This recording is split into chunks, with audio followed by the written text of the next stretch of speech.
Okay, we will now start the meeting of the Town of Lake Clark Shores Code Enforcement Board hearing, September 25th, 6:30 p.m. Emily, would you please call roll? Chair Paul Hughes, Present. Vice Chair Gerard Sanchez, Present. Board Member Deb Moody, Board Member Wesley Cook. Here.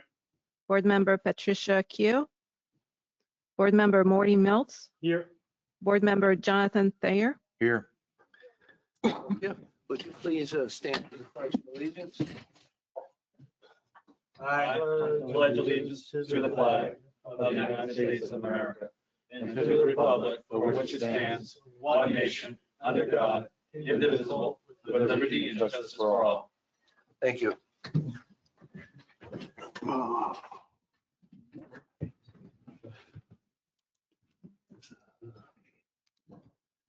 Is there a motion to approve the agenda? I'll motion. Motion has been moved and seconded. All those in favor say aye. Aye. Anyone opposed? Motion carries. Next item of business is the consent agenda for our meeting, which includes the approval of the minutes for the August 27th meeting, as well as any cases now in compliance. I assume everyone up here has had the time to read the past minutes and you approve those. Eric, can you please lead us through any cases that are now in compliance? Sure. Good evening, Chairman Hughes and Vice Chair Gerard Sanchez and the other board members. Cases that are now in compliance, starting on page 1. Case 25-0410 is in compliance. Moving over to page 2. Case 25-0411 is in compliance. At the bottom of the page, case 25-0210 is in compliance. A little more information on this one, just so you know. This is a Airbnb. They submitted the packet. They did their final inspection through the building official, so they are 100% good to go. Just wanted to give a little more information on that one. Thank you.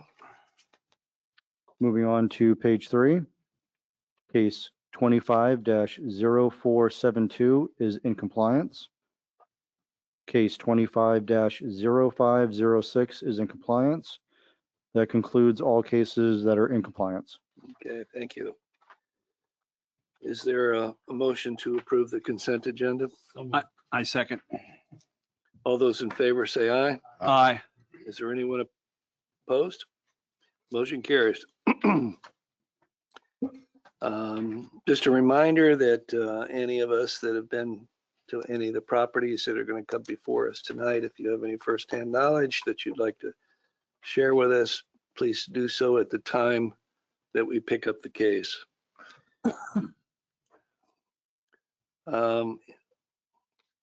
Next item is swearing in of witnesses that are going to speak at the meeting tonight. If you please stand and be recognized by the board's attorney. I'm going to swear you all in at one time. Do you swear or affirm the testimony you'll give will be the truth, the whole truth, nothing but the truth? I do. Thank you. Thank you. So it would appear our first case would be continued cases 25-0164. That is correct, Chairman Hughes. Emily is going to pull up some photos for you. Okay. So I just want to let you know also the property owners here. Since these photos were taken earlier, the property owners also provided me with an even more updated photo. Any of the board members that would like to see the even more updated photo, the property owner is willing to show it to you. So I've been in constant communication with the property owners. During the last meeting, they asked for an extension because they wanted to see what would happen with South Florida Water Management. Things seem to be not moving quick enough, so they have decided to forego the process of removing the dock. In these photos, you see that they have been removing. It's not in full compliance yet. The other photo that you will see from the owner shows that now all that's left are just the pilings. I don't believe it's going to be meeting the criteria for full compliance, so we'll let the property owner speak before the board. Okay, so we ended this case the last time waiting for either the water district to provide a permit. Yeah, and per the owner, they've been providing the documentation, but there's been a lot of legal pushback, so to say. So they've decided to go ahead and remove it because it looks like the process with South Florida Water Management is going to take longer. So they want to try to comply with Lake Clark Shores first, seeing as it looks like it's going to be a longer process. They do want to have the dock, but they want to do it the right way. Ms. Menendez, would you like to come up and tell us who you are and where you live? Yeah. I'm sorry. My name is Jessica Mendez. I live at 7012 Venetian Way. So essentially what's going on is we've been trying to get the permit from the South Florida Water Management first. So originally, long story short, they sent over their own paperwork. We've been trying to correct it now. So it's taking longer than expecting. I just don't want to, be under pressure and keep wasting your guys' time. So we're just gonna, unfortunately, decided to remove it so we can be in compliance here. We're still gonna go through with the process of getting the permit because we want to put it back on. But since he mentioned we want to do it the right way, so we're just gonna proceed with the permit, and once we have it, we'll put it back on. But for now, we're just gonna remove it. The only reason why it hasn't been like fully removed is because we just started this past weekend, and due to the weather, the rain, we still have like the pilings, just the bases on it, but that will be removed later this weekend. You have to remove all those stringers also. Yeah. She has an even more updated photo. if Yeah, any- I have a yeah. photo that I show Eric because we did some progress today. It's just that everything that we have done, it's been basically after work. So this is what's left of it. Okay. technically. Mhm. So we're almost done. It's Just the that, pilings. yeah. We've been pushing not to have it out, but that's if it comes down to that. I mean, we just want to be in compliance. How long do you think you need to remove the rest of it? I mean, a week I would say will be fine. We're planning to get it out this week in max. So yeah. I told Eric I can give him a call if we can get like a week extension. That way he can pass by and see once everything has been fully removed. Thank you. Thank you. Comments? Any questions? You want to give an extension for a couple weeks, maybe? Yeah. Would someone like to make a motion? Take But- it, Wes. Go ahead, Wes. Oh, okay. Based on the testimony evidence presented in case number 25-0164, I move the respondents be found to have failed to comply with the order finding a violation dated 4/30/2025. Mhm. Given the evidence presented, I move that the date for the compliance be extended to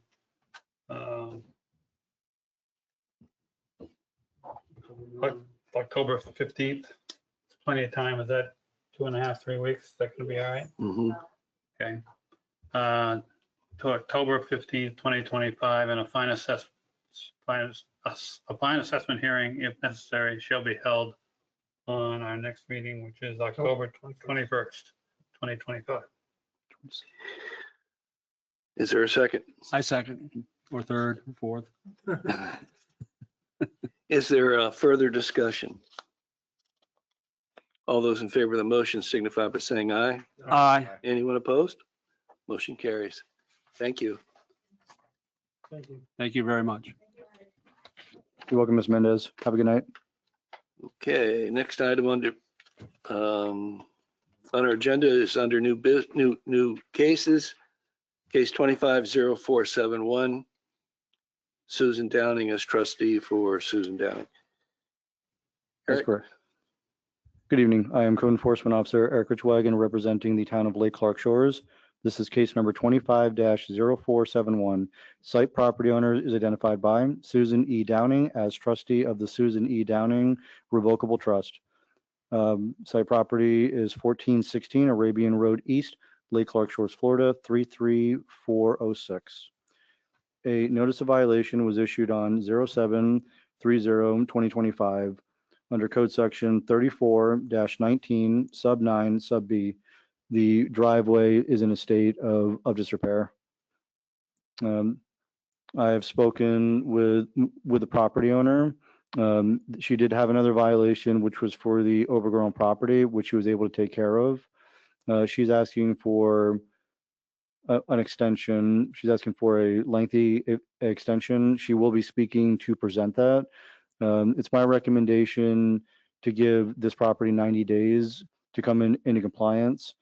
Based on the owner's testimony, I think you'll understand further. Eric, what does it appear that needs to be done to the driveway? So this driveway is an older asphalt driveway. As you can see, the protective coating on it is all gone. And the driveway, it doesn't have potholes yet, but you have cracks and breaks that are forming.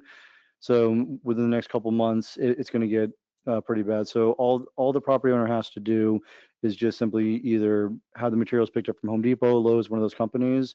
The material comes in a 5-gallon bucket with a roller. Just needs to be sealed. It's not a permanent solution, but it'll definitely alleviate some of the damage from progressing. Okay, and the initial violation was July 30th. Correct.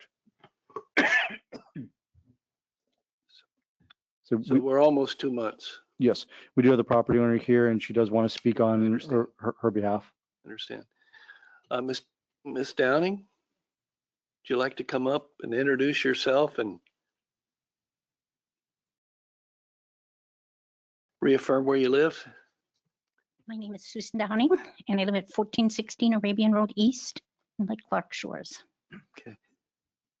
Tell us I how live, much time you need to well, fix I this. live on Social Security, Mhm. so I'm going to need time to save up the money. I don't know how much it's going to cost, but I need time to save up the money, and I have my homeowner's insurance coming due, my property taxes coming due, so that's why I want I'd asked to have the extension. And have you tried to get an estimate to No, find somebody?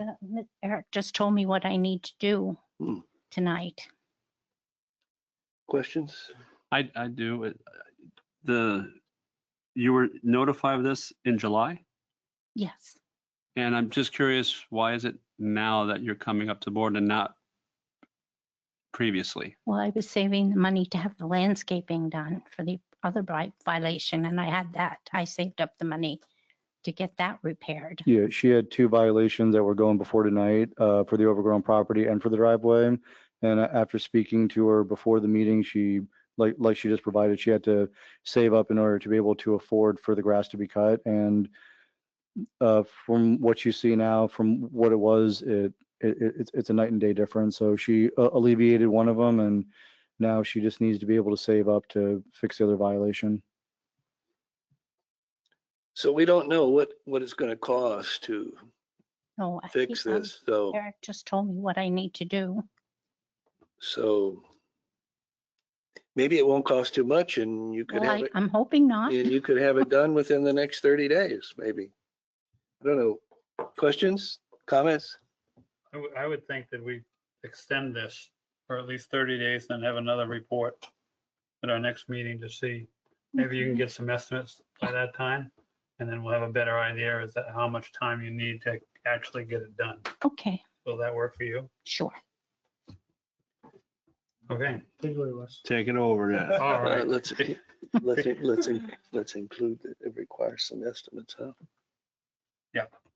Based on the testimony and evidence presented in case number 25-0471, I move the respondents be found to have failed to comply with the order finding violation dated 7/5.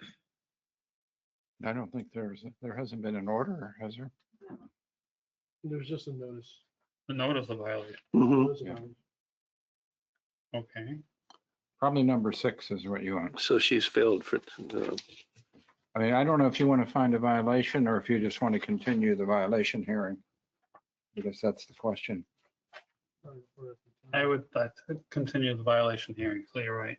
Okay, based on testimony and evidence presented in case number 25-0471, I move this board continues the matter until the code enforcement meeting on 10/21/25. And at that point, maybe you can bring your estimates in, Yes. what estimates you have, so we can, all of us can look at it and Okay, do what's best for everybody. all right. You have that, Emily? Just to clarify, is this property in violation also? No, this motion does not state that. Okay. Is there a second to the motion? I'll second. Okay, further discussion. And the motion includes that you'll, if you've not been able to have it done by our next meeting, you'll be able to present us with some estimates Okay, of what it's going to cost you all right, and when you probably think you can have it done. okay. You ready to vote? Yep. All those in favor of the motion, say aye. Aye. Anyone opposed? Motion carries. Thank you, Ms. Downing. Thank you very much.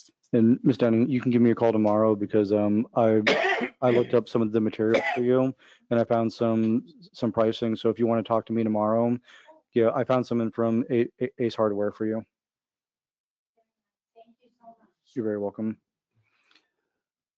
Okay, next case under new cases is 250608 FVJ Properties LLC. That is correct. Eric? Good evening. I'm Code Enforcement Officer Eric Richwagon, representing the town of Lake Clark Shores. This is case number 25-0608. Site property owners identified as FVJ Properties LLC. Site property 7003 Pine Tree Lane, Lake Clark Shores, Florida 33406. A notice of violation was issued on 08/15/2025 under code section 34-19 sub 9 sub B. The driveway is dirty. A notice of hearing was issued on 09/12/2025. Pictures taken today showed that the violations still exist. I haven't had any communication with the owners from this property. It's also been my experience that I really haven't seen any activity here. Doesn't mean that they're not living there, but I just haven't been able to make contact with them. It's my recommendation to give them a 30-day extension to get it into full compliance, if not to impose a fine. Well, in full disclosure, I walk by there most every day along with some other people. And this is a rental property. Okay. All right. And it is for sale for 1.1 million. Okay. And there's some concern over work that was done on the lakeside, whether it's done with a permit or not. There's a dock, there's a putting green, and there's a tiki hut back there. Most of that work was done on weekends, as I recall. Yeah, the building official's been made aware of that. Okay, so I don't know if they have permits or not, but I mean, the people don't live here. FVJ property doesn't live there. So don't we have an address of where, if this is an investment property, don't they have a Yeah, mailing and address? so the notice of violation and the notice of hearing were posted physically to the property, but they were also sent to the address that's listed on the Palm Beach County Property Appraisers. That address is 443 Dennison Drive, West Milford, Pennsylvania, zip code 15122. And they still haven't been in contact with you? No, I have not had any contact from this property or property owners. When was that mailed to that address? Just curious if they had plenty of time to receive Well, it. the notice of violation was issued on 8/15/25 and it was also mailed out the same day. The notice of hearing was posted on 9/12/25 and sent out the same day. Okay, so they definitely should have received it in both notices and, Yeah, for a dirty driveway, I mean, usually these go on the agenda and they're almost always taken care of. So this is a little more of a unique one because again, most of the time people take care of it before it gets to this point. I don't think this is not a problem that they didn't get it. Obviously, we're using their mailing address. That's correct. I don't know about it extending it another 30 days. I don't know what, Yeah, the 30 days is just a recommendation based on what Wes said and other information. You know, that's just my recommendation. You don't have to accept that. My comments are that it was noticed on August 15th. You've had no response. No, that's correct. And we don't know if anybody lives there or not. No, So the property is definitely in violation. 100%, yes. Can I ask something? You're saying the house is up for sale? Yeah. By any chance, did we reach out to the listing agent?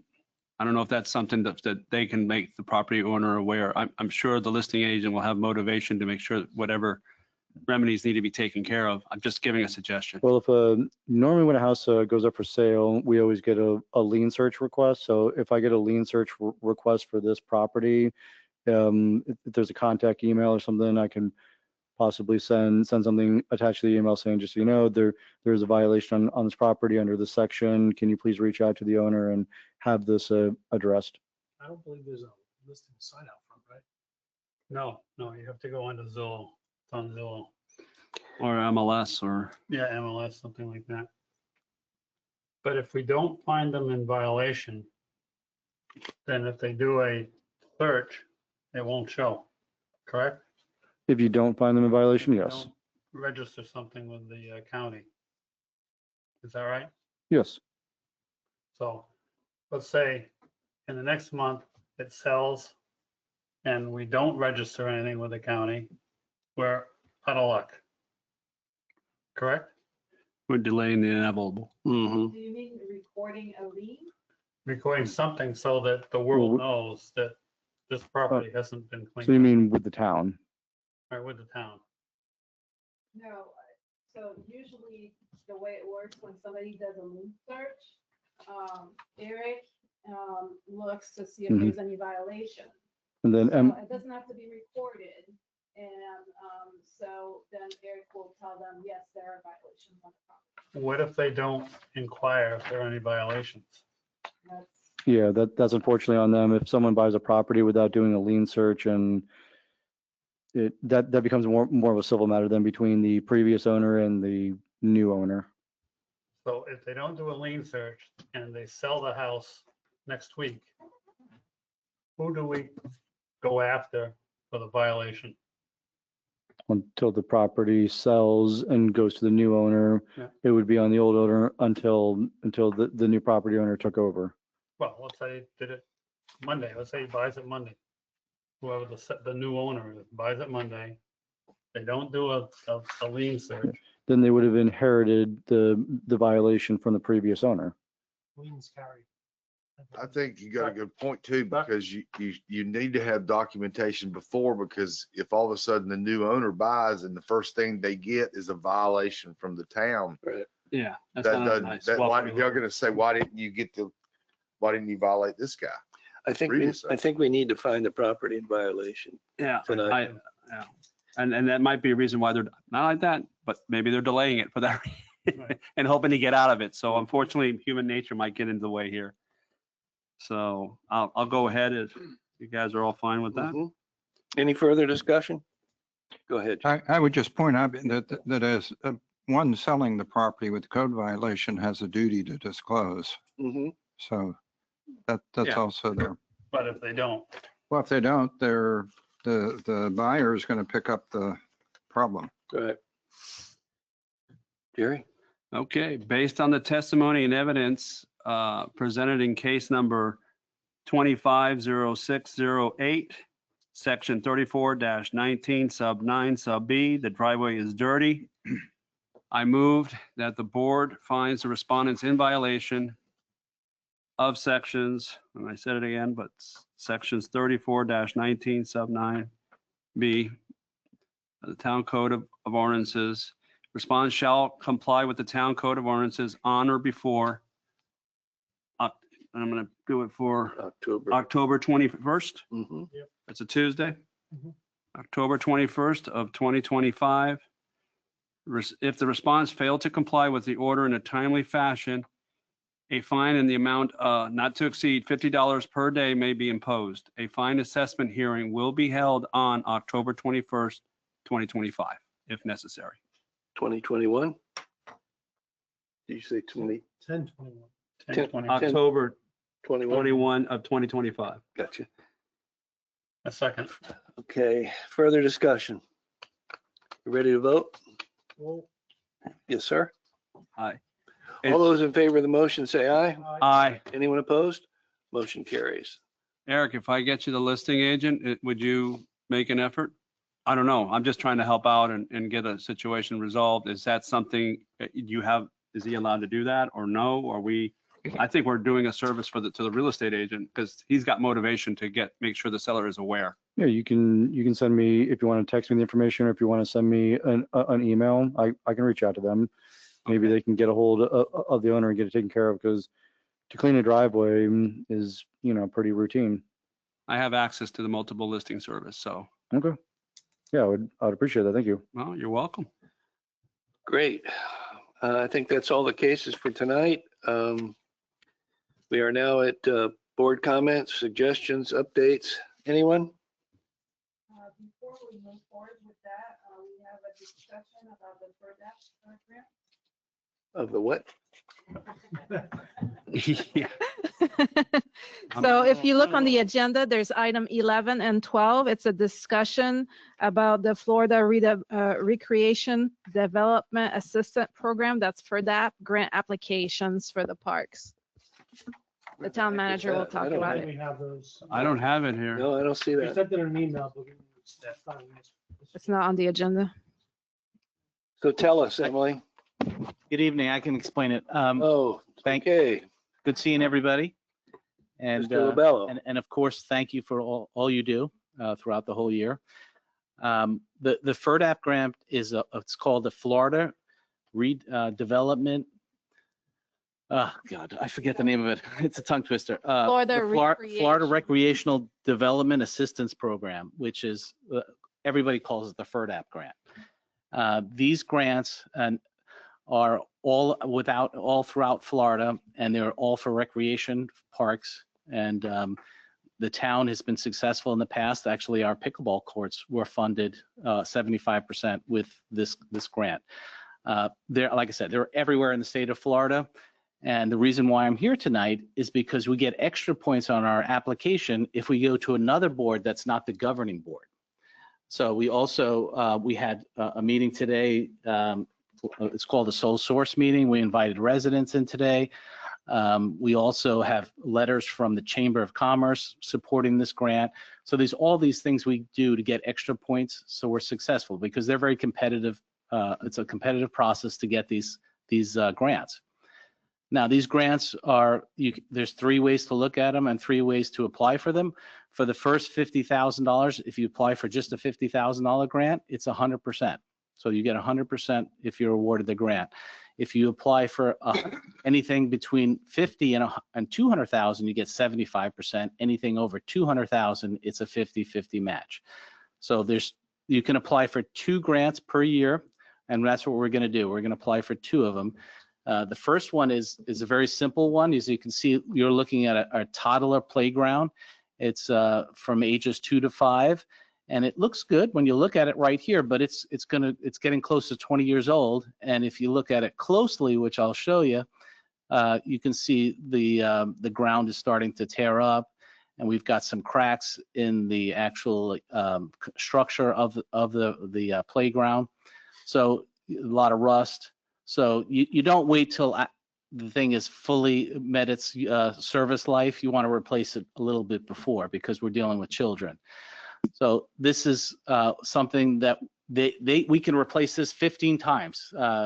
In my experience, I've replaced playground equipment 3 times, and they still fund them. So that's why these grants are so good. And that's one of the reasons why they want us to talk about these grants. The state is putting their money to use. Your state monies are actually going to nobody knows about these FERDAP grants. I can't even pronounce the name of them. So this gets the word out about what the state is doing, what good they're doing about getting recreational grants out there. So this is pretty simple. We're going to go for the 75% match here. We think this is a project that's roughly $100,000 to $150,000, and we'll get a 75% if awarded. So that's the first one. It's pretty simple. That is here on this property. No, that's on Community Park. Thanks for letting me remind me of that. Another thing that is there any negatives about these grants? One would say yes, there is one things that are negative. You cannot once you accept the money for these kind of grants, it has to be open for the public for 20 years. So that's the one negative. But there's an out. Let's say want to sell that park for some reason, or you wanted to redevelop it in a different way, you actually can pay back the grant and you get released from that 20-year, from that 20-year requirement. So this is, like I said, pretty simple, but it's needed. The second one we're applying for is actually at Pine Tree Park. And we're going to show you that. You guys know we did a master plan for Pine Tree Park, and we're going to apply for a grant there, which is, she's going to get to the drawing. There's Memorial Park. We're going to apply for a Land and Water Conservation Fund grant. I memorized that one. So that'll be in November. But for this grant, FERDAP, we're gonna concentrate on the west side of this area, the playground equipment. Emily will show you that right there is a natural playground equipment, and there's a paver brick area to the east of that. So we're looking at possibly that would be around $200,000, about $400,000 just to do that area. Again, we would pay $200,000, and the other $200,000 is not taxpayer money either. We're recommending to the council and to the CRA that the CRA would fund the other matches for these grants. So there's no taxpayer money in this. This is a long-range project. As you can see, there's a lot to be done there. But I'm only here to talk about the grant and how good this grant is and how popular this grant in the state of Florida, and where your tax dollars go by paying sales tax, it goes to these great grants. So again, we'll concentrate, if we're awarded with this, we'll take this to the council, we'll take this concept, we'll put it into the design phase, and then we'll get with the council on seeing if they agree with staff and doing that east side, that west side, I'm sorry, first instead of the west side. So that's where we're applying for, and it's just to get the word out about the FERDAP grants and the FERDAP programs. And you'd had success, the town had success with this like 3-4 years ago with the pickleball courts. Same strings attached with the second one as well. Yes, it's always that 20-year restriction. And is there any estimate of the utilization of the parks, residents versus non-residents? No, and again, it's just about the grant that we're here to discuss. That's something about the design aspect, but it's just about the grant tonight and how good the grant is. It's not even, it's not a vote or anything tonight. It's just to get the word out to another board instead of the governing board about this grant program. Do you have any idea what total amount would be to redo both parks? Not at all. We're only in a master plan is a concept. So you draw a concept, right? And then when you get into the actual phases of actually funding this, then you go to a civil engineer and you put it in phases, or you say, Mr. Engineer, give me plans so we can go out to bid, and how much would it be an estimate, but you actually don't know until you actually get to bid. And that will all be done at a later date. And the good thing about these grants is you apply for them, and if you don't even, if you're awarded, you still could say no. So there's no harm in doing this. It's always, but if we're awarded, we're lucky enough to get awarded, we'll obviously recommend doing this. Joe, can I ask you, obviously we have that property in the corner, the house that was demolished, now it's a vacant lot, we just got grass on it. I don't know if the town council is considered or whatever, but I like these two parks, but obviously there's no parking, not even for golf carts. Has the town council, and with this FERDAP loan, which is great, this grant, and we're doing a master and gradually add things on, are there any plans to possibly utilize that space and make it a green area, but for parking purposes? Maybe not cars, maybe golf carts. I'm just trying to, but so I would think there would be more use of that other than Christmas, 4th of July. It just seems like only certain times that we utilize that park, but I think it'd be utilized even more if we had parking spaces. Well, I can answer in two ways, Jerry. First, that land there is going to be decided with the council. That's actually They're the policymakers and they're going to decide that. That was not in the master plan design. So that has been thrown around also to sell it, to make it a commercial establishment. So we don't know what's the council is going to eventually decide on. But there is parking here. As you can see, this drawing has parking, about 5 spaces, 1, 2, 3, 4, 4 or 5. But just visualize, instead of doing parallel parking, you do those 45-degree parking spaces on both sides of the road there, and you can double or triple the parking there. So when you get into the design phase, parking they've been discussing a lot at the council level, so they'll decide if they want to keep it at that 5, make it nothing, or increasing it. And just curious, I This think is a concept. this is great for most of the year, but when we do have an event, wouldn't the town probably take up those parking spots for whatever special event that we have, and then we still are right back at not parking for the residents? I'm just thinking.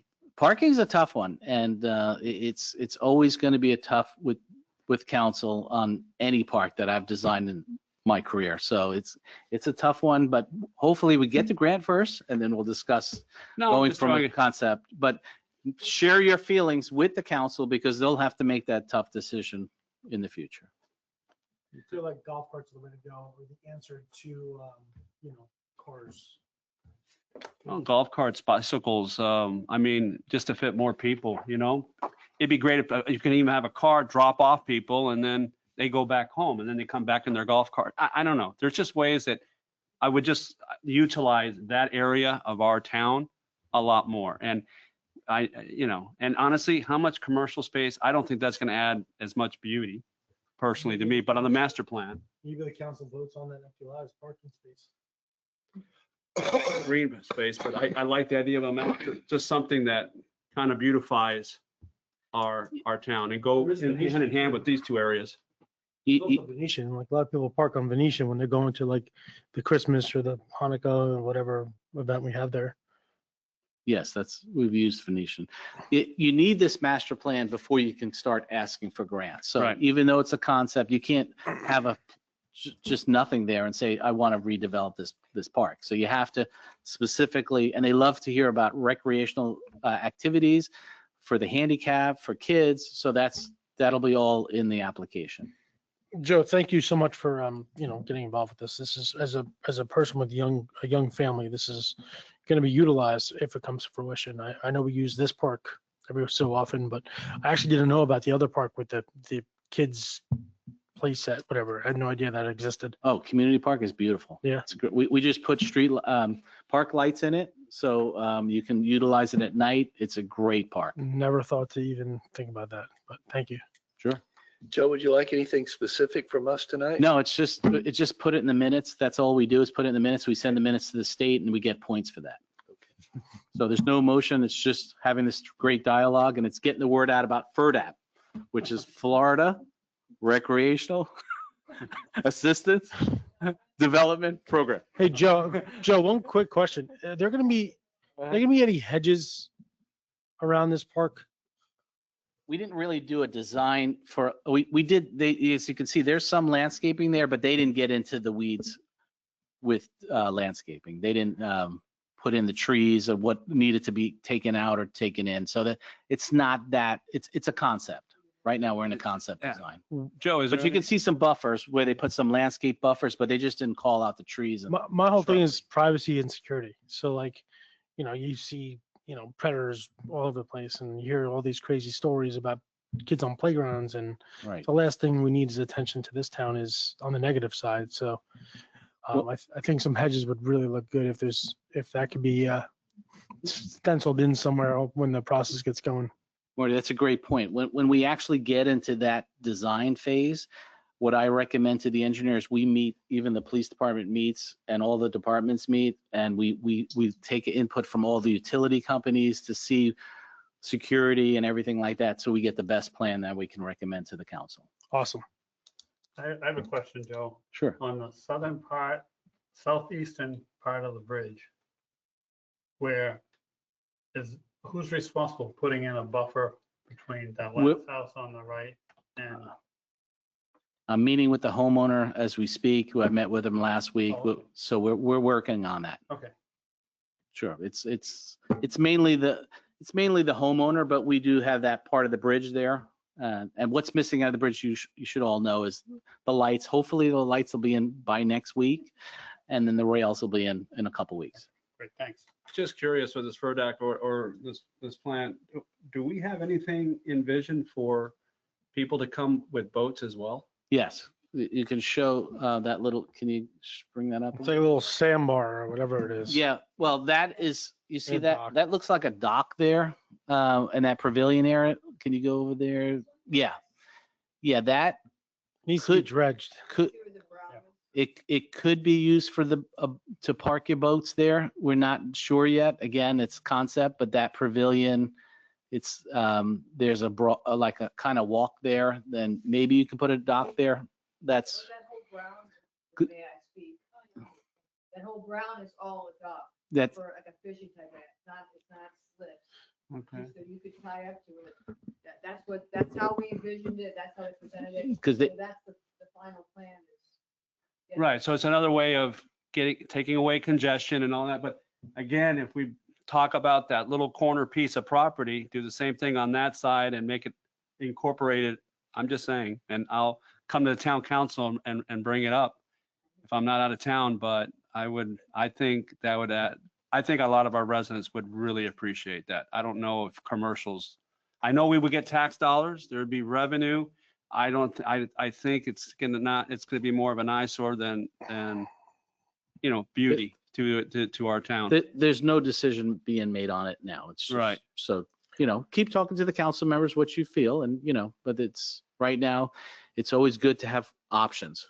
Well, and one thing we do is don't we get together, residents and say, hey, we're gonna have a meeting about this, come in and bring us in your suggestions or whatever. Oh, yeah. Maybe it might be prudent to maybe start one.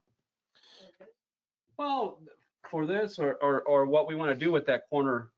I think that corner lot would be cool if we like. If we could add on, it and incorporate it as like an owner's storage facility, as like your trailers for people who have like boats or trailers on their property, and they would pay monthly to store their stuff there. Just a different, scenario, and Everything's open. And it will be definitely a big decision for the council. It'll be a workshop, I'm sure. We'll have a lot of input from the residents. Because it's a big decision. All that landscaping, and they want dense foliage. We didn't say what type of trees, but they want protection from the street, but also a sound buffer for the residents. So for what it actually is gonna be, we don't know. So the engineer comes in and identifies. Thanks for the presentation. No, thank you all. Thank you. Okay, any further discussion, comments tonight? I'm good. Anybody? We have somebody here. I don't know. just Chief, you have anything for us? Okay, just one thing I noticed before is again, trash, I guess bulk, I noticed. And I think it was on Arabian. There was a couple of big piles in the street. If I remember correctly, that's a pretty main coming into the town or whatever. I don't know if the police or, someone knock on doors and, because it was on the street, not on. And I know we've dealt with this issue before and it just seems like deaf ears, honestly. I don't know. Until like- something has to happen bad. It's, Well, if it's a public safety concern, you can call the police department, we'll go out right then and right there. And we can look at it. I haven't seen it, but that doesn't mean it wasn't put out for collection or put out for the day. I haven't seen it, but I would encourage you as well as anybody in the public, if you see an issue that you believe is public safety, what you're describing sounds like it, please call us immediately. but I notice our police, because I'm outside, are generally on patrol. So not the road, they would have noticed it. So I'm curious if they do notice it, and I know there's other things and reports, but I just don't understand how we can have trash on the road. It should be on their yard, and I know they don't want their grass. And number two, the other thing is waste management. They really should be having their landscapers take it away. But it just seems we have a big one, and I'm glad they're clearing it out, but it's on the road, and some of them were just all on the road. But it was a lot. So on earlier this week, code officer was riding himself. A lot of times if you do see large vegetation that's in the street, you actually do make contact with the homeowner. He can tell pretty good stories where they say they'll come out the next day or the day later or whatnot to do it. And in fact, they do.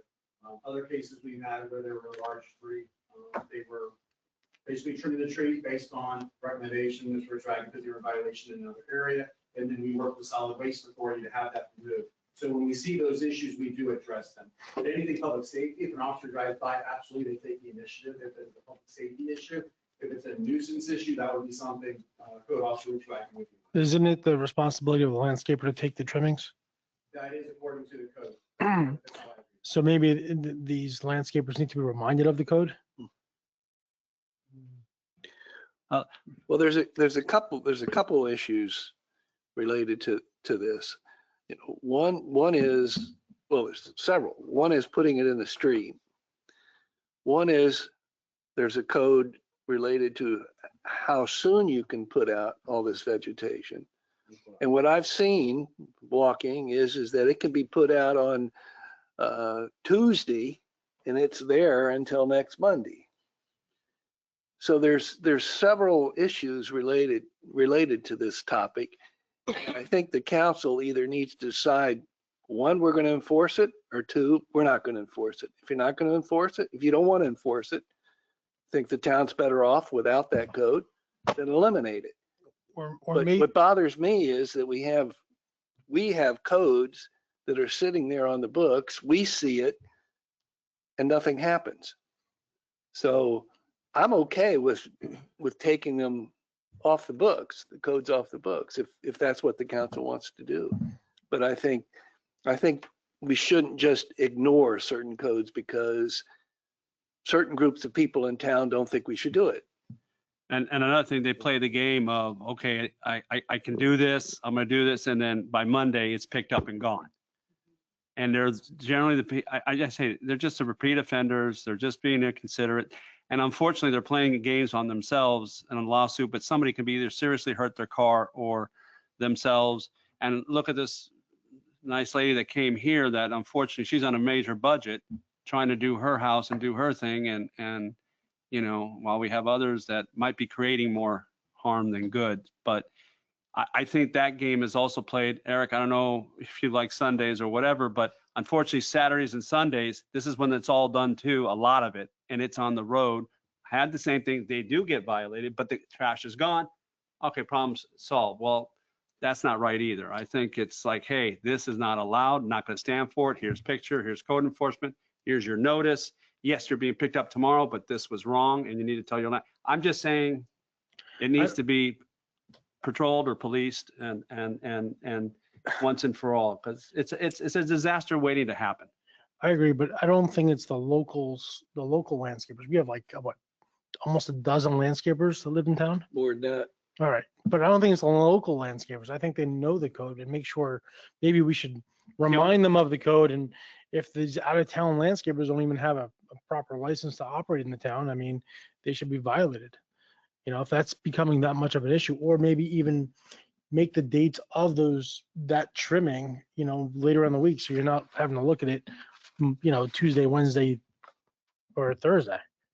But Marty, I have personally gone up to landscapers who are dumping in the street early in the week and tried to discuss the subject with them. First of all, I can hardly understand each other communication wise, and they just shake their head yes, or they shake their head no, and then the same thing continues to happen. And I don't think it's just out of town landscapers. I think there's a general consensus among landscapers that they can just dump their stuff in the street or on the lawn, and they don't care what day it is, and they just go on about their business.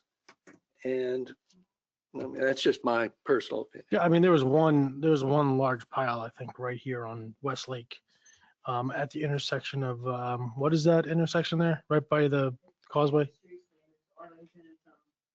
Yeah, I saw those landscapers leaving with that giant mound in the street, and you couldn't even make out the stop sign. And I mean, that was on a, But that should also be the owner's responsibility. Number two, these landscapers, everybody's bidding, everybody wants the cheapest that they can pay.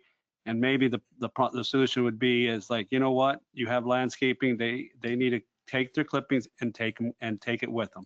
And pay more. If you got to pay more, you got to pay more, or it is what it is. I've gone through 4 landscapers in this town. I'm thankfully happy with the one I have right now, but they've all taken their stuff with them. So, and I have giant hedges. So, And you're a property owner, and that's the reason they take it, is because you told them to take it. no, I never told them to. I didn't even know what the code was at the time. I mean, I've been living here for 5 years and I didn't even know what the I code would was. say that's unusual. Is that something we should put in the buzz? Is it called the buzz, right? We have, It's we been- have, and we. It was in the last month's buzz. We hear you. We discussed it at our staff meeting. We don't disagree with anything you're saying. There's some circumstances like that one you're talking about was a new homeowner, but we were trying to work with that new homeowner. But that most of it is, the biggest problem we see is people are putting it out too early. We need to have like a cultural shift because they do not understand that they have to put it out 24 hours before. So we are discussing it and trying to see how to attack it. But it's not a safety issue is what we think, as much as people are just ignoring the 24 hours. They're putting it out all during the whole week. Do you need a license to operate as a landscaper in town, do you? You can't go against the landscapers. Again, Yeah. we have to go against the property owner. So the property owner has to be fined if that's what we do. I was just referring to maybe we send the landscapers a message saying, hey, don't we have their information on file? We can just send them an email and say, hey, reminder, take your stuff with you. The communities that have successfully, and the homeowner associations that have successfully made this a rule work, is you have to educate the homeowners. Mhm. Agreed. Yes. Thank you. Thank you. Anybody else? Bill, anything? Nothing. Motion to I'm adjourn. good. Is there a motion to adjourn? I just heard one. I Okay. second it. Okay, motion's been moved and seconded. Wow. All those in favor, say aye. Aye. Meeting adjourned The next meeting is the 21st of October, Tuesday. on Tuesday. Tuesday. Tuesday. In fact, let me check my phone